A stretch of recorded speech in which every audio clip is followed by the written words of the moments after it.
au cœur du Sahara mauritanien. Là où le vent façonne les dunes et le sable semble infini, se cache un phénomène qui intrigue autant les scientifiques que les rêveurs. L'œil de Richat. Du sol, il peut sembler banal. Une simple élévation rocheuse dans l'immensité désertique.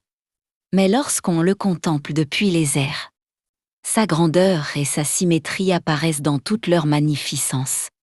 L'œil de Richat s'étend sur près de 50 km de diamètre. Un cercle parfait entouré d'anneaux concentriques qui alternent sable, roches et minéraux. Les nuances de brun, d'ocre et de gris dessinent un motif hypnotique.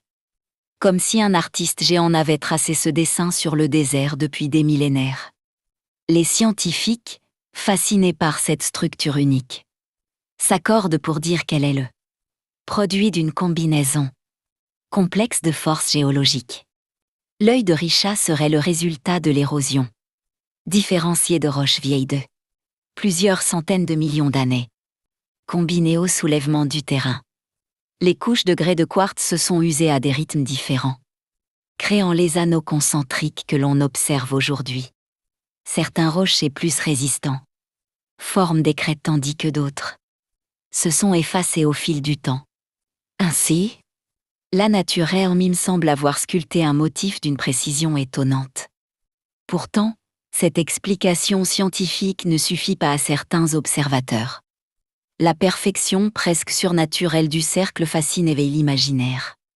Depuis sa redécouverte dans les années 1960, l'œil de Richat a été étudié par les géologues, mais aussi par des astronautes, fascinés par sa visibilité depuis l'espace. Pour ceux qui contemplent sa forme depuis un satellite, il ressemble à un œil ouvert, un point fixe au milieu d'un désert en perpétuel mouvement. Et c'est précisément cette vision qui a nourri l'une des hypothèses les plus mystérieuses et envoûtantes. L'œil de Richat pourrait être lié à la légendaire cité de l'Atlantide. L'Atlantide, telle que décrite par Platon, était une cité circulaire, protégée par des canaux concentriques et des murailles parfaitement disposées. Ses habitants étaient réputés pour leur sagesse, leur puissance et leur savoir avancé. Les descriptions de Platon ont traversé les siècles, alimentant les fantasmes et les recherches archéologiques. Lorsque l'on observe l'œil de Richat, il est difficile de ne pas voir un écho visuel de cercles décrits dans les textes antiques. Certains aventuriers et chercheurs se sont même demandé si l'Atlantide n'aurait pas été engloutie non pas par l'océan Atlantique, mais par les sables du Sahara, laissant derrière elle une empreinte géologique figée dans le désert. Cette idée, bien qu'empreinte de mystère, fascine et fait rêver. Elle relie le tangible à l'imaginaire, la science à la légende.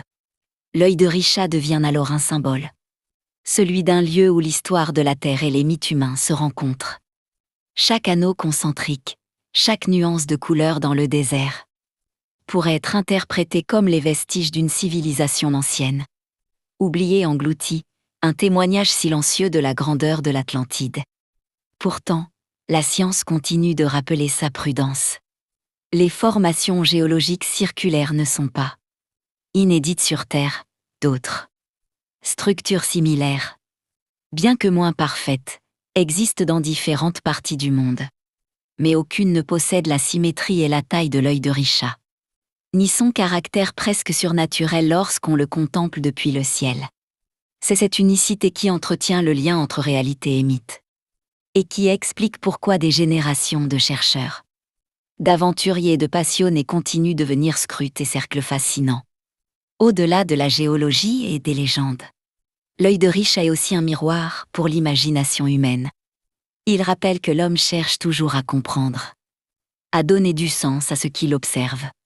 Peut-être que cette structure n'est qu'un phénomène naturel, un jeu de la terre et du temps.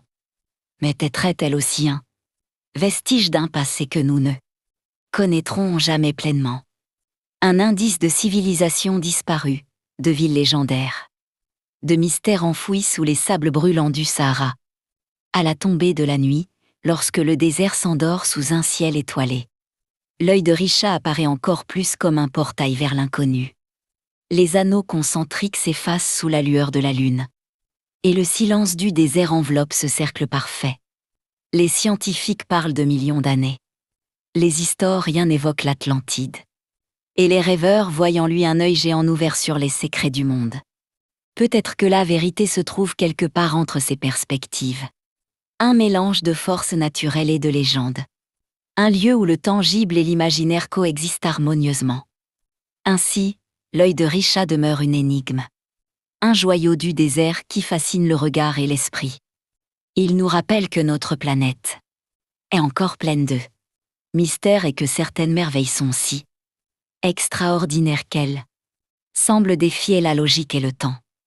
Dans son cercle parfait, on peut lire l'histoire de la Terre, et peut-être, si l'on laisse libre cours à l'imagination, entrevoir les vestiges d'un monde perdu, celui de l'Atlantide, qui sommeillerait sous le sable, attendant patiemment que l'homme ose enfin en percer le secret.